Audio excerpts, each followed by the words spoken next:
They called him Sugar because on the court, everything he did was sweet. Sugar gets inside. What a shot. Sugar again. But what started as a nickname born from talent and style would later become a haunting bit of irony, because for Michael Ray Richardson, Sugar didn't just describe his game, it foreshadowed his downfall. I was the first player that was banned from the NBA for doing drugs. A player once destined for the Hall of Fame, undone by the very thing his nickname hinted at all along. I think I could have been as good as Magic, or maybe even better.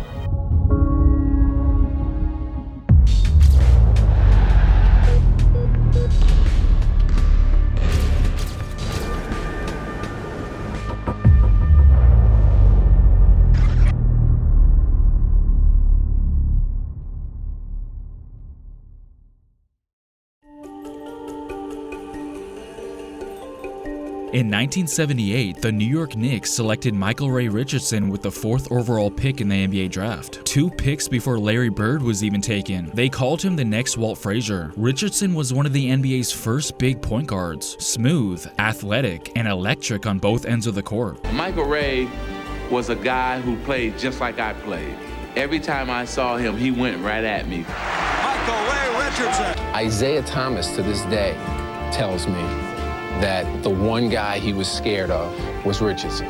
He said Richardson owned him. In just his 2nd year in the league, he made history, becoming only the 3rd player ever to lead the NBA in both assists and steals in the same season. What kind of basketball player was your grandpa? He was a shooting guard, a point guard, and A great defender. a great defender. He was the total package, a true two-way star, multiple steals and assist titles, 2-time all-defensive first-team selection, and a 4-time All-Star. But behind all the flash and brilliance, something darker was beginning to take hold.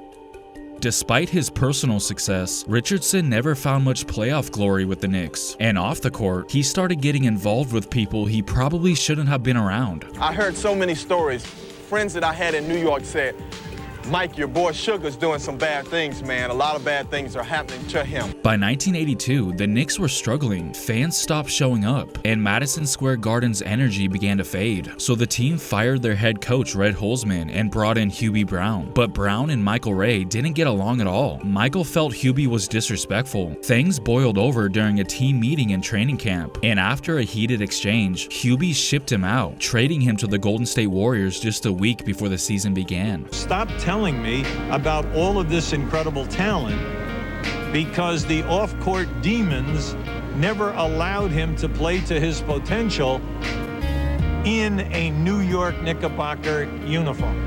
But things only got worse. In his very first game as a Warrior, Richardson sprained his ankle and missed several games. And when he did play, he just couldn't find his rhythm. His energy, his focus, it wasn't there. He later admitted he was exhausting himself, not from basketball, but from drugs. He called his time in the Bay Area the lowest point of his life, getting high almost every single day. Golden State had hoped he'd be their missing piece at point guard, but coach Al Attles quickly regretted trading for him. Al Attles said to us the whole Michael Ray Richardson thing, he called it a thing, was a mistake.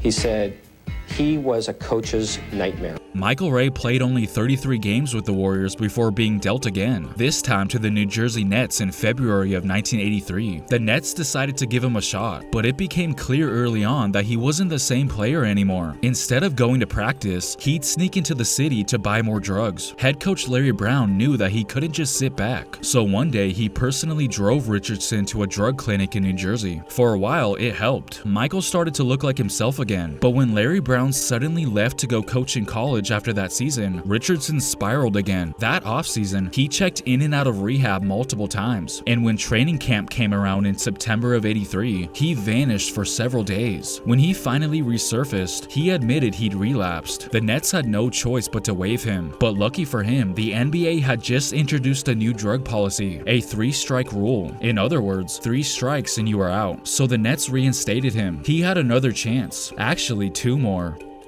By December of 1983, Richardson was back, clean, focused, and hungry. I'll be more under control, and I'll be here to start to finish. He played some of the best basketball of his entire career. In the 1984 NBA playoffs, he led the Nets to a stunning upset over the defending champion Philadelphia 76ers, a team featuring Dr. J and Moses Malone. People gave the Nets little to no chance at all, but Michael Ray outplayed the champs. For that series, he was like Michael Jordan. He just would not let us lose. This is going to be the greatest win in the history of New Jersey Net basketball. The following year, in 1985, he was named Comeback Player of the Year. It felt like he was picking up exactly where he left off with the Knicks. Everybody was counting me, out. Now it's the other way around now. Everybody's counting me in. Everything was finally looking up. That is, until the Nets had their team Christmas party in 1985, where he disappeared again for 3 days. He was not at today's shoot-around and did not place any calls to the Nets, so the Nets really not know of his whereabouts right now, and, we hope everything's all right for Michael Ray Richardson. When he returned, he checked himself into rehab. That was strike 2. Then, just 2 months later in February of 1986, the NBA suspected he was using again, so they ordered a drug test before the Nets left for a 2-game road trip. When the team got back, Richardson was told the test had come back positive, and with that, he was banned, the first active NBA player ever banned for drugs. I remember when I was coming through the airport and I saw the NBA people there and told me that I was banned.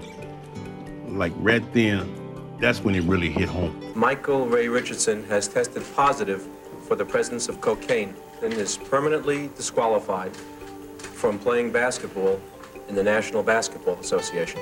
The major story in pro basketball today is a sad one. Michael Ray Richardson of the New Jersey Nets has been dismissed from the NBA under terms of the anti-drug agreement between the league and its player association. But the league's drug agreement offered one final lifeline. If he could stay clean for 2 years, he could reapply to play in the NBA again. During that waiting period, he received an offer from a team in Italy. He took it and ended up winning an Italian championship. He loved it there, so much so that he never even bothered reapplying to the NBA. He stayed overseas, where he played successfully all the way until age 46. But looking back, Michael Ray Richardson admits it still bothers him that he never reached his full potential. He could have been remembered as one of the greats of his era. Boy, if I had the talent that Michael had, and I didn't get to where I should have gotten, that would kill me every day of my life. He hopes people remember him for more than just his struggles with addiction, because for a brief moment in time, before it all unraveled, he was as dazzling, as dynamic, and as gifted as any guard who's ever set foot on an NBA floor. I don't care what the press says. I don't care what anybody else on earth say. I know Michael Ray. That was not his whole life. That was a brief flash in the life of a good man. And that's my brother. Come on, man. Come on, man. Come on.